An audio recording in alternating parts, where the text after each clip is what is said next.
So welcome to 13 Minutes Why Every Man Needs a Why. I'm here in studio with my new friend, Amanda Frederick. Thank you. Yeah, thank you for having me. Yeah, it's a pleasure. Now, in Truth in Advertising, Why Every Man Needs a Why, tend to have men on the show, not exclusively, but primarily, because it's a show, it's a conversation around a tragic statistic that every 13 minutes in America, a man kills himself. 80% of suicides are men. Of course, 20% are women, and women are impacted by this. But I find that men are missing opportunities, venues, experiences to talk about some of these things that would lead a man to kill himself. Mm-hmm. And my teacher and mentor, Viktor Frankl, said that if a man or person has their why, they can endure anyhow. And so really, this is a podcast about helping people in general, men in particular, discover and live their why. And I find the best way to do that is to just to share my experience of having a why, but also to invite people who have and are living their why. And having been on your podcast, I know I'm in front of a woman who has a why and is living her why. Thank you. Yeah.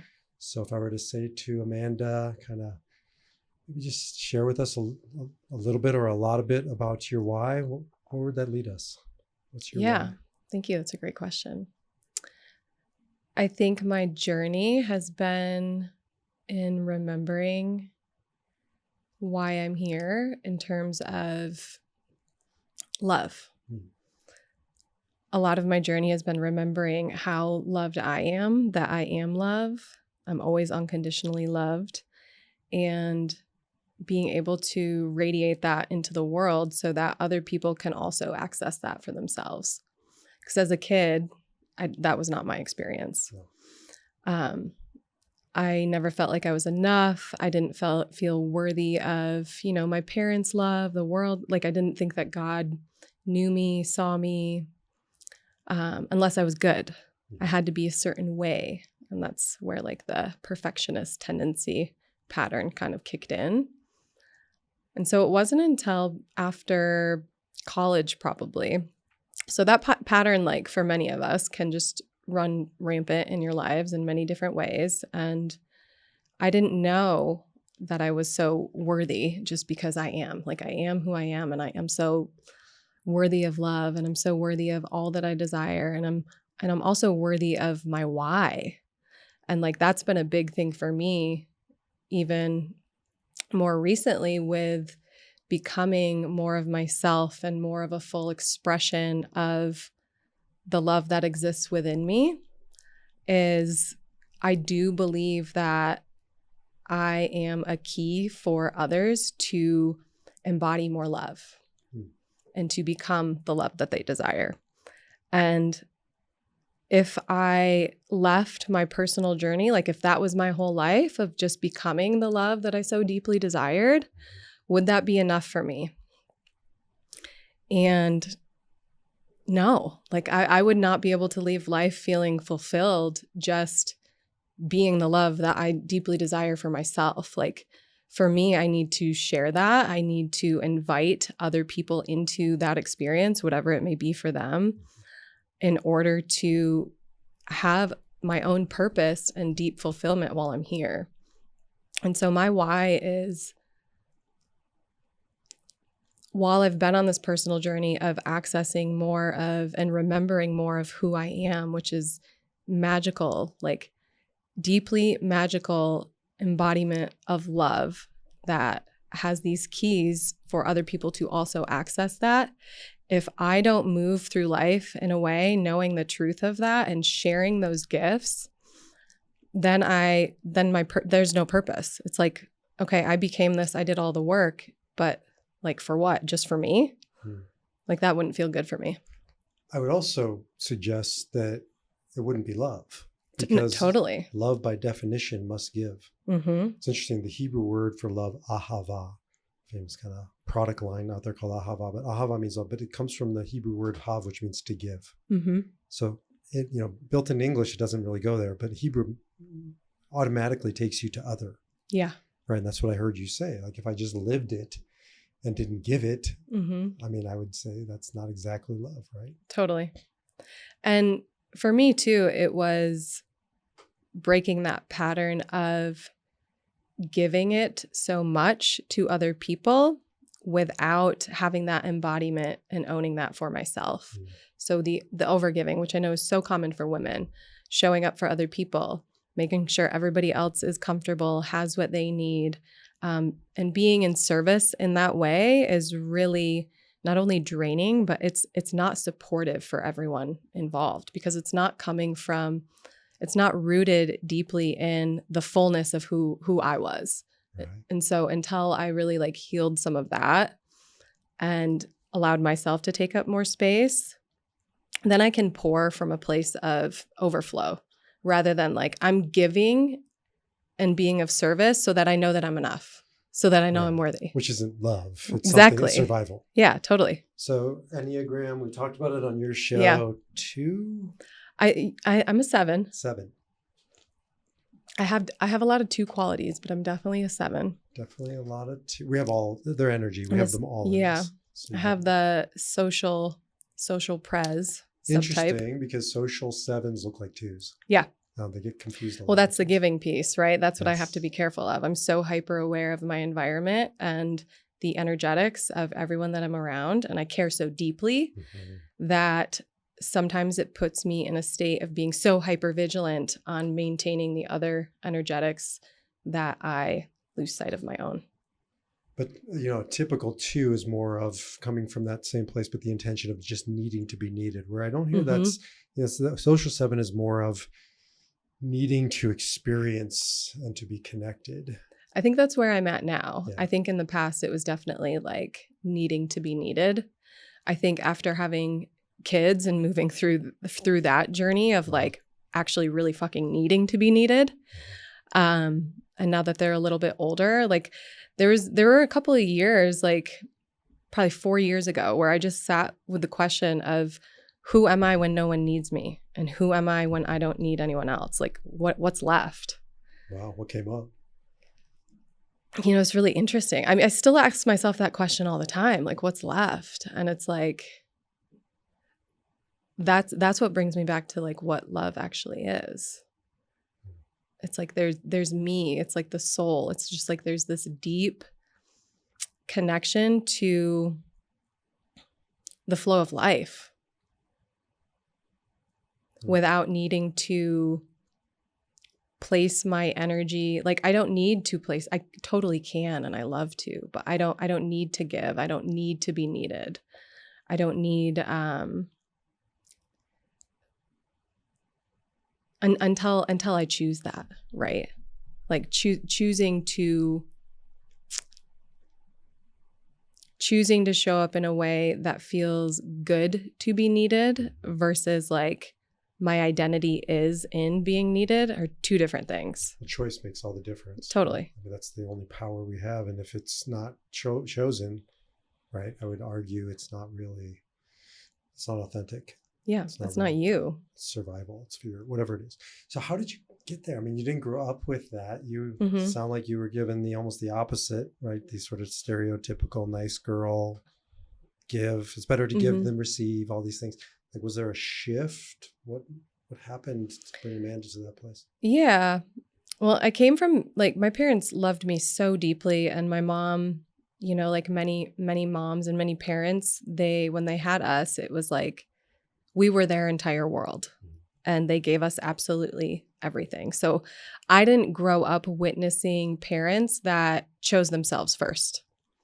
And I didn't grow up witnessing like what self-love was or autonomy or sovereignty. So my journey was really like coming to the place of, wow, I'm not enjoying the way that I'm showing up in relationship. I'm not enjoying like the dynamics that I'm in.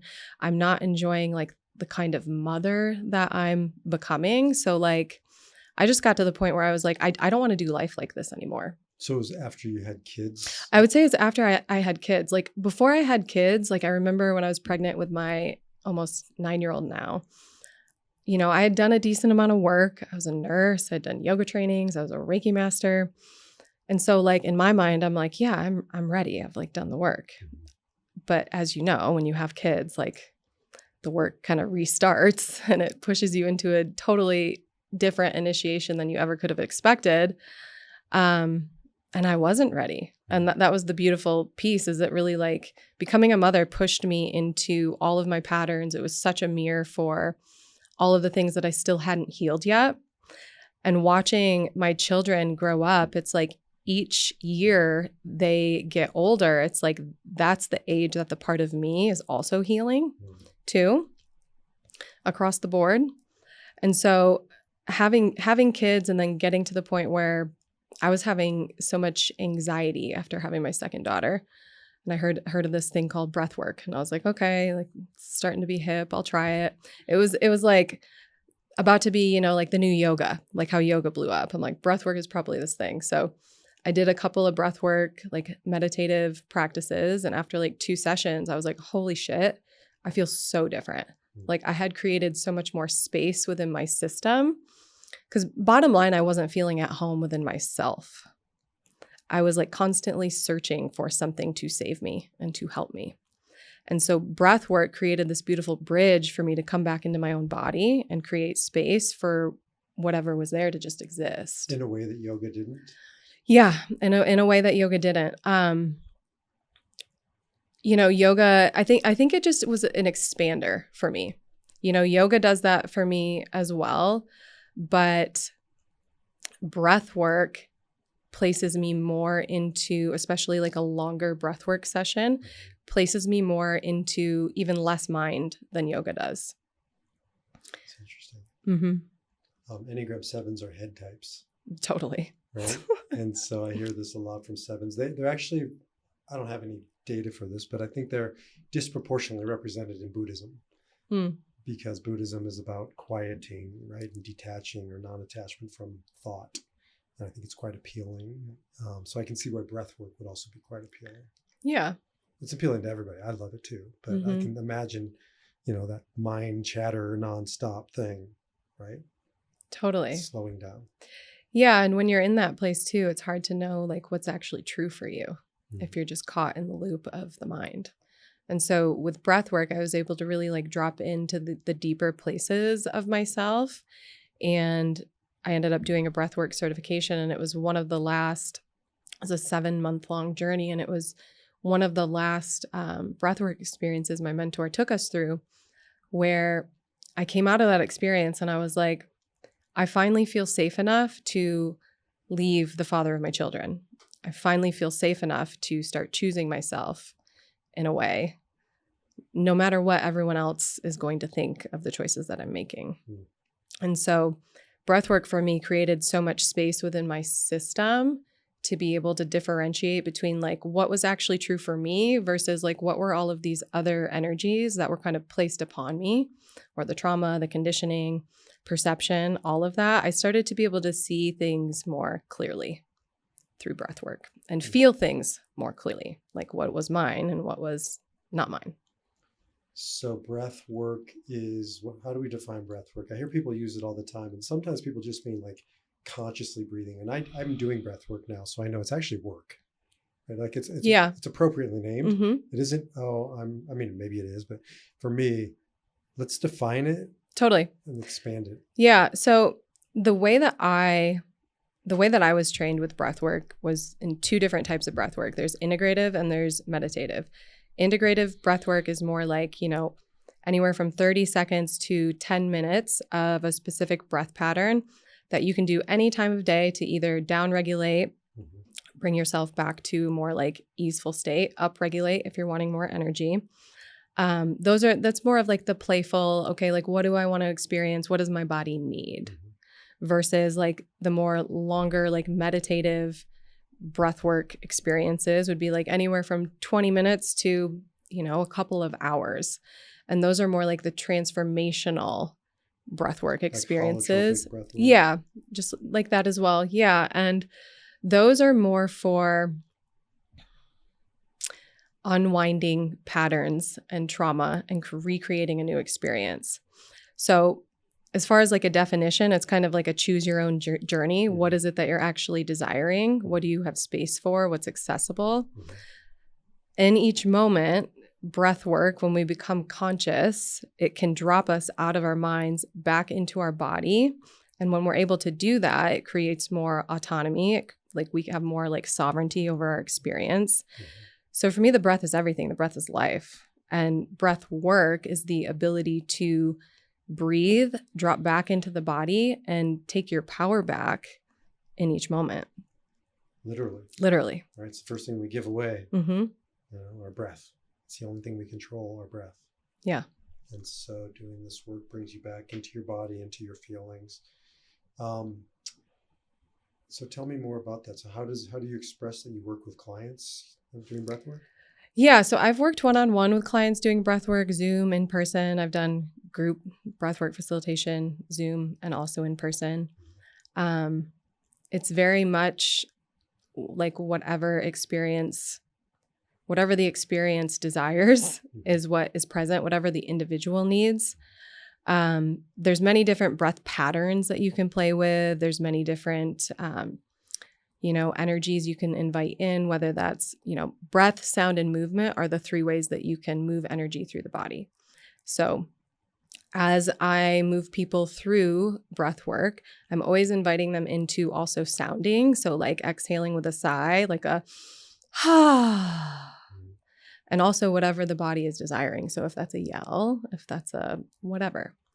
And then movement. So movement also amplifies the energetic movement and the frequency of what you're experiencing. So that can be some like open and closing of the hands, light shaking.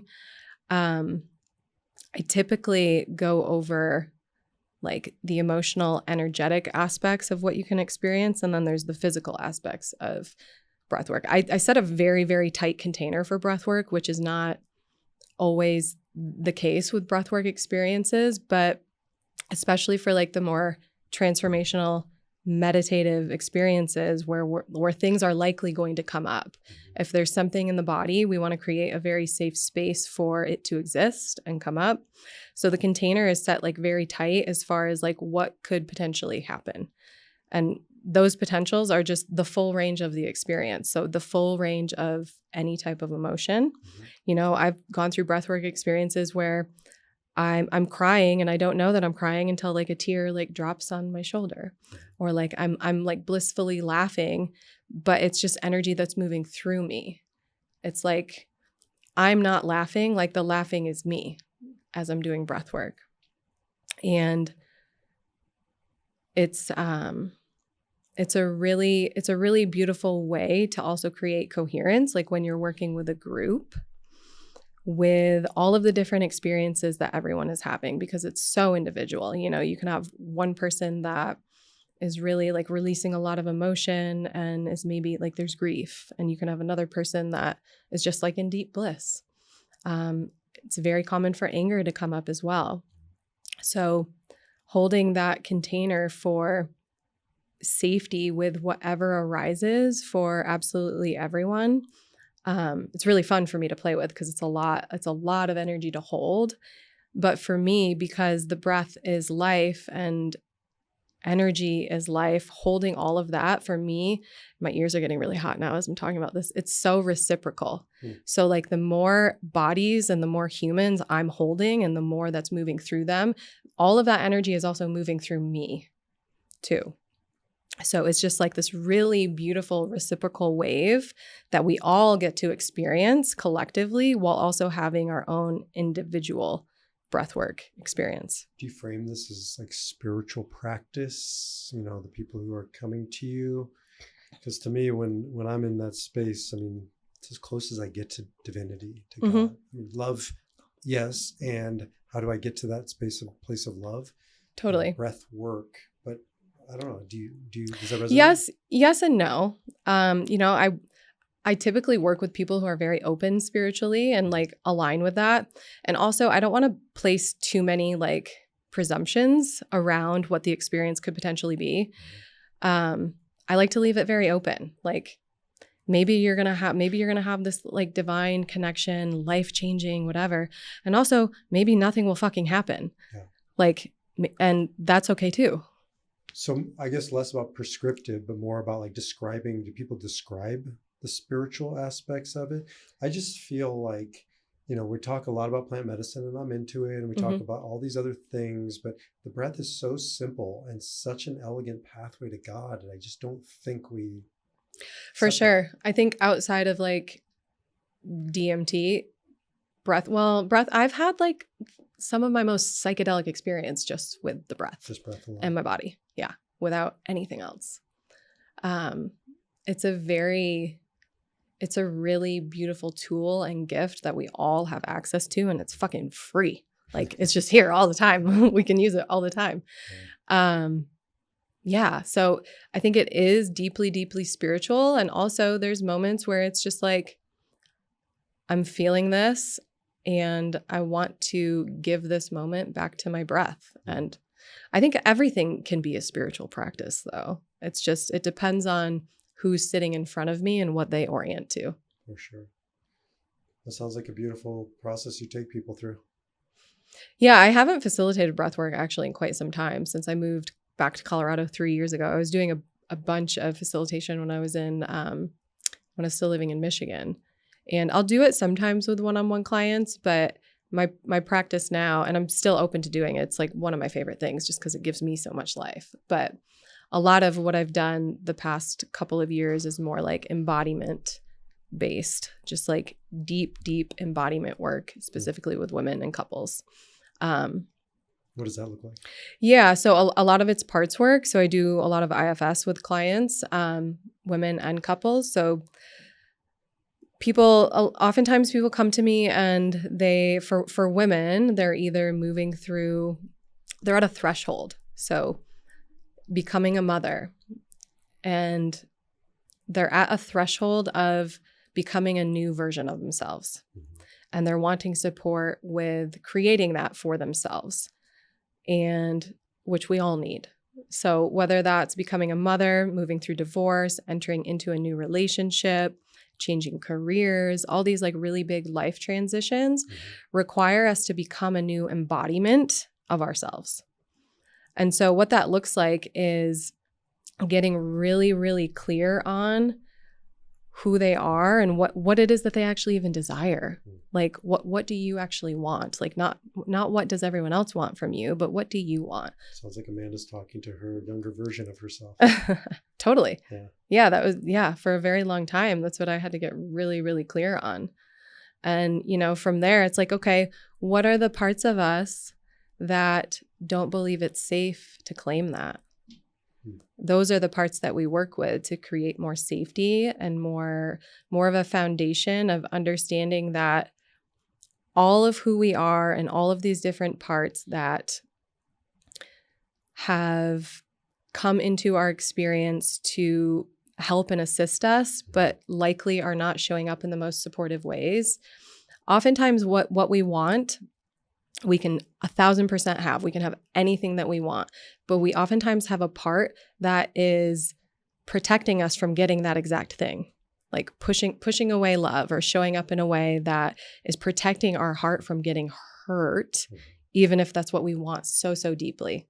So it's really in providing reassurance and safety to all parts of us so that we can move forward and lead ourselves in a way that's supportive of embodying this new version of us. I love that it's doing its job, right? It doesn't make you have to give all your parts a job. Your ego is not bad. Everyone wants to talk about ego is bad. It serves a purpose, not, yeah. Right? And then the Enneagram too, by the way. Enneagram isn't who Amanda is. It's how you've survived. It's gotten you this far. The question is do I just want to survive? Totally.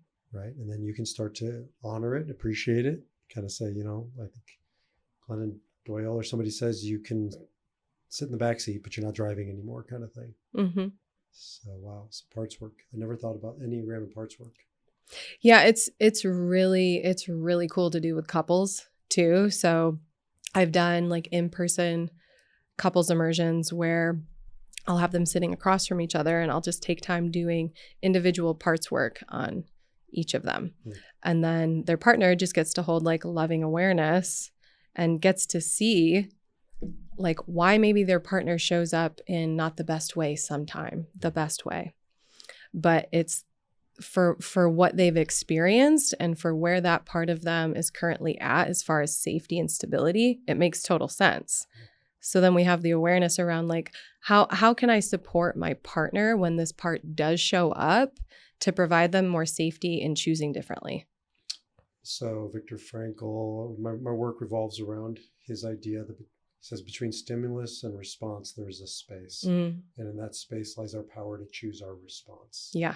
And in that space, it gets shrunk because we're reacting, right? And so we have to expand that space, understand what's going on mentally, emotionally, physically, spiritually, and then choose our response. I just hear everything you're doing is expansion. Creating more space, for all of it to exist. And, specifically in relationship, what a beautiful opportunity to be able to see all of the person sitting across from you. Not just parts, not just the one part, not just the reaction, not just, the pattern. Like there's so much more. So let's talk about the couples. I work with almost exclusively men. Sounds like you work with women and couples. So obviously you get to work with men. What are some of the things you see coming up specifically around men, for men? What are patterns? What's, I don't know, advice or insight? Yeah. So women, I'll start with the women piece because it's an interplay, right? The wounds kind of rub on each other and make them more pronounced. This one's for me and this one's for a lot of women, of feeling the wound of being too much, the wound of their expression, their fullness, the range, the emotionality being too much. So we kind of like start to contract. Did you talk to Ariella? Yeah. Oh, yeah, you did. And then for the man, it's like not being enough. It's like no matter what I do, it's not enough. It's not enough for her. And men so deeply want to be appreciated, want to do the right thing. They want a template for like what to do, how to provide to you, how to love you, so that they know that they're enough. And oftentimes what gets in the way of that is like the childhood wounding and trauma of both partners.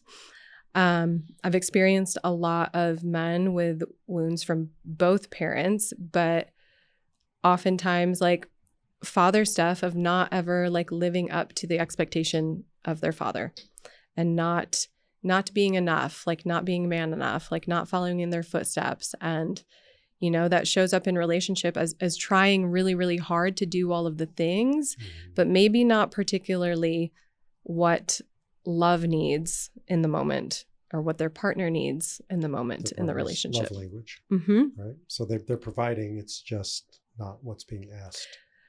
Yeah. And it's rooted in the wound. It's not rooted in the embodiment of already being enough.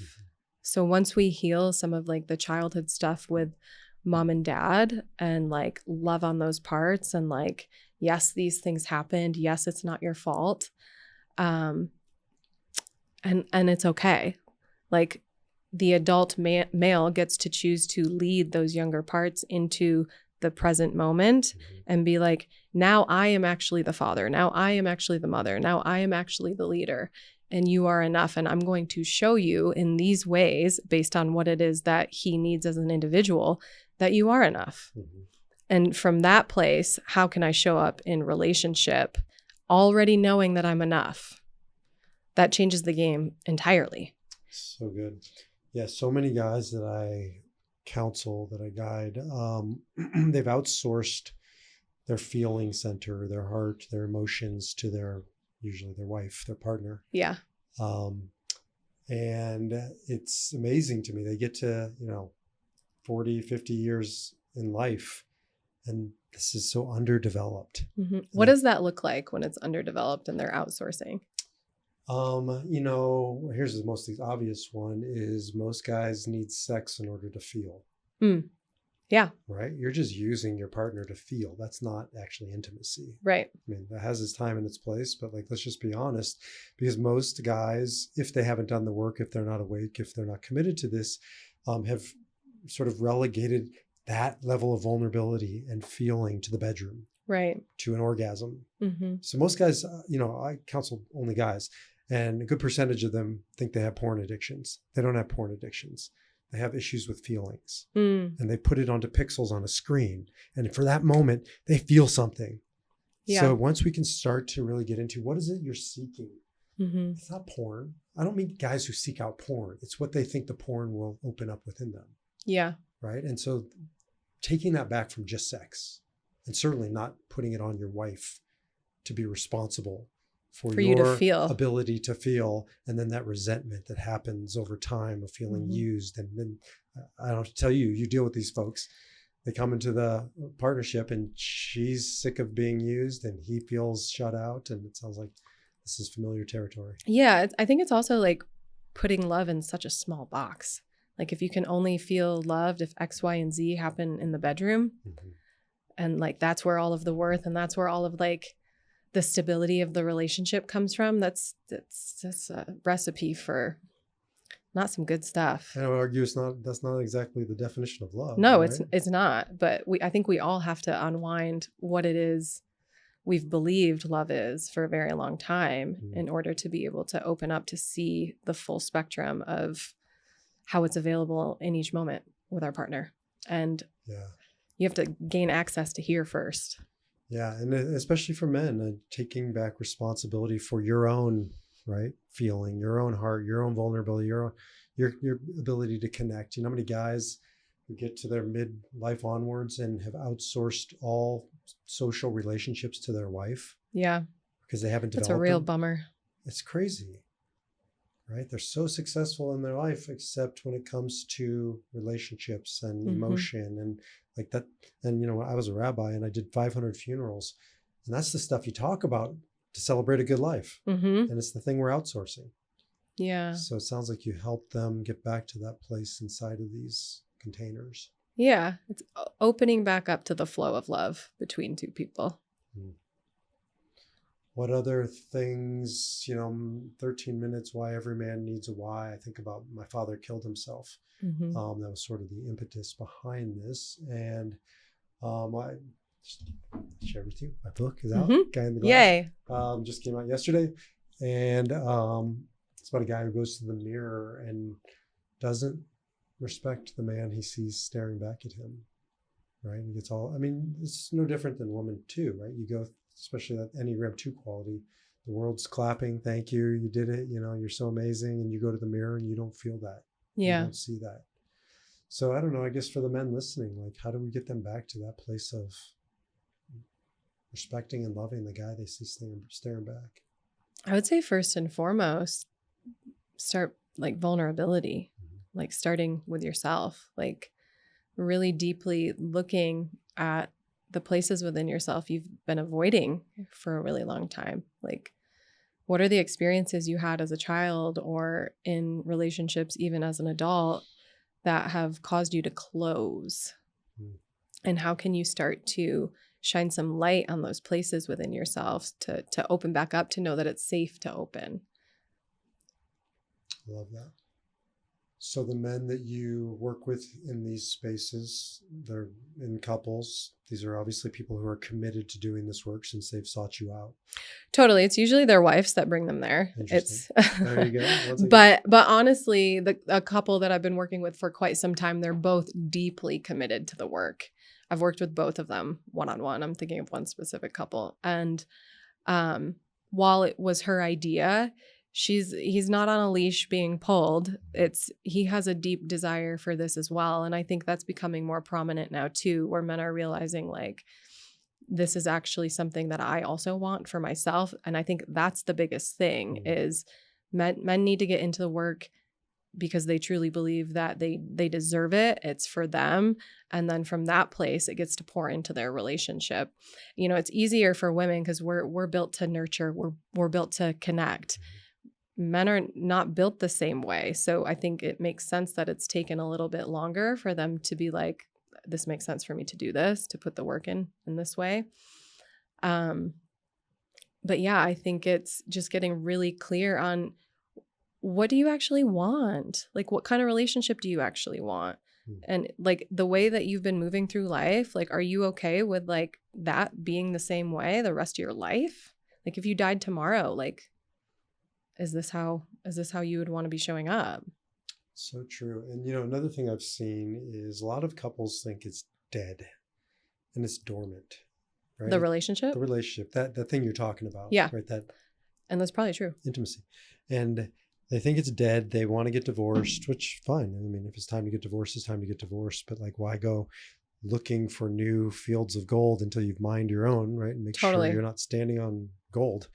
And reawakening that. Not, I'm in a loving, beautiful relationship. Been married to Ariella, who you know, for 20, coming up on 27 years.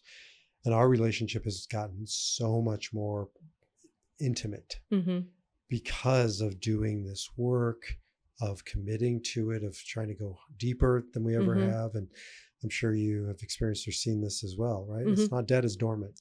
Yeah. Well, and sometimes it is dead. Like sometimes that version of the relationship needs to die so a new one can be reborn. And I'm sure like you guys have experienced, like you've experienced that probably many times. Definitely. I feel as though it needs to happen like each time you have a child, like the relationship needs to rise differently.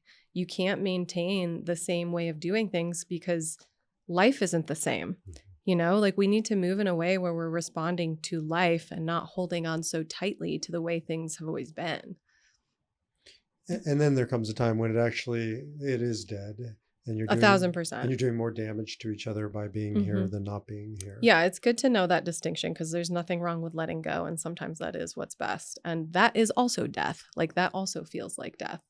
And I think that's really scary for people too. Like I had that experience with, leaving the father of my children. Like every time I leave a relationship, it feels like a death because we create our identities through relationship.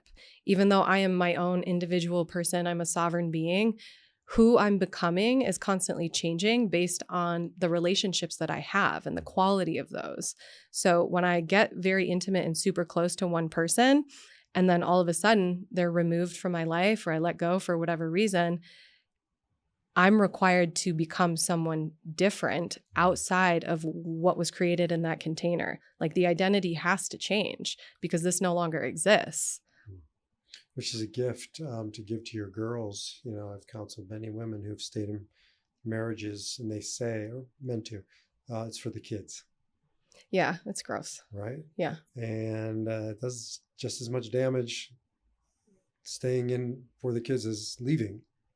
For right? sure. And sometimes more damage. Yeah. It takes a lot of courage to walk away. You have to know that distinction of like, if I stay, am I going to be able to choose myself still? Does staying feel like choosing me?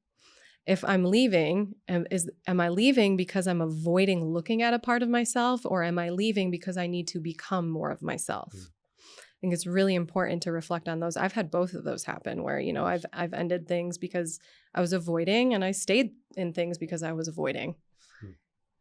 So your girls being raised very differently than you feel like you were raised. Oh, without a doubt. Yeah. And you're seeing that manifest there. How old? 9 and 6 and 8. My oldest will be 9 in April. Yeah. And so are you seeing that manifest in them in obvious ways? It must feel really good. Yeah, I think for the most part, they've grown up with a lot of safety and expression and a lot of safety with choice. The thing that I have to be careful with now is because I didn't grow up with a lot of emotional safety. So I've swung the whole other way where I've given them so much emotional safety that sometimes there's not as much boundary with that. So that's been my work. But the way that they are being raised is totally different than the way I was. And the thing, like as parents, like we're going to fuck our kids up in some way. Like it's not a perfect formula. Yeah, you brought them here. Exactly. And for like, that's also why we're here. Like we're here to heal and to change. But I'm also like very proud of not repeating the same patterns that I received as a child. I've created some of my own that need to be healed with my children, without a doubt. But I've done enough work to see that they're not the same as my parents. And for me, that's a win. It also takes a lot of humility to be able to recognize, right? Like it's easy to look down upon a giant when you're standing on her shoulders, right? So the past is worse and they didn't do it right and we're better. Like we're all evolving and doing the best we can. Fucking doing the best, man. It's not easy. This And, whole human thing is not easy. but our kids are going to have to undo some of our stuff and Yeah, and heal that's some of our okay. wounds. Yeah, it's Absolutely. part of life. Love it. Well, what a conscious mom to be at the helm and driving this thing. How fucking boring would it be if we raised kids and everything was perfect and they had nothing to do when they got older? Like, what would they do with all their time? Like, what would all of us do? Like, Well, the idea of the Messiah, my friends who are Christian will say to me, the Messiah came, his name was Jesus, and he left, and it's fine. But, from the tradition I came from, it's pretty simple. When the Messiah comes, there's nothing left to do. exactly. So how do I know the Messiah is here? Because look out your front door. There's a shit ton to do, right? Mm-hmm. And when that time comes, whatever that looks like, we'll get there. But until then, there's a lot of work to do. Totally. And it sounds like you're doing a really important work personally and professionally. Thank you. Thank you. So how can the men listening to this, get in touch with you, do breath work, do embodiment work? Yeah. So my Instagram handle is The Cosmic Mistress. Yeah. Tell me about that real quickly. The Cosmic Mistress. That's an awesome name. Yeah. So it's the name of my podcast, which will come out in a couple weeks, March 22nd. And the whole theme is around mastering your desires to create your own heaven on earth. So fusing evolutionary astrology with somatics, embodiment, breathwork is a huge part of all of that. To really, evolutionary astrology is under the assumption that our soul came in here with a specific curriculum, framework, and our astrological birth chart is a blueprint it's a map to how we can navigate life in a way that is very fulfilling for our soul and our purpose. So fusing evolutionary astrology with actually embodying what we need to on a soul level so that we are living our chart and not just knowledgeable about what's in our birth chart. Mm-hmm. So it's not just a cool pickup line, Yeah. What's your sign? Yeah. So do you help me to map that out? Yeah. Mm-hmm. And then you put it into practice, how to embody this. Right. Amazing. So Yeah. Cosmic Mistress podcast. Yep. Awesome. So that's coming out, you said March?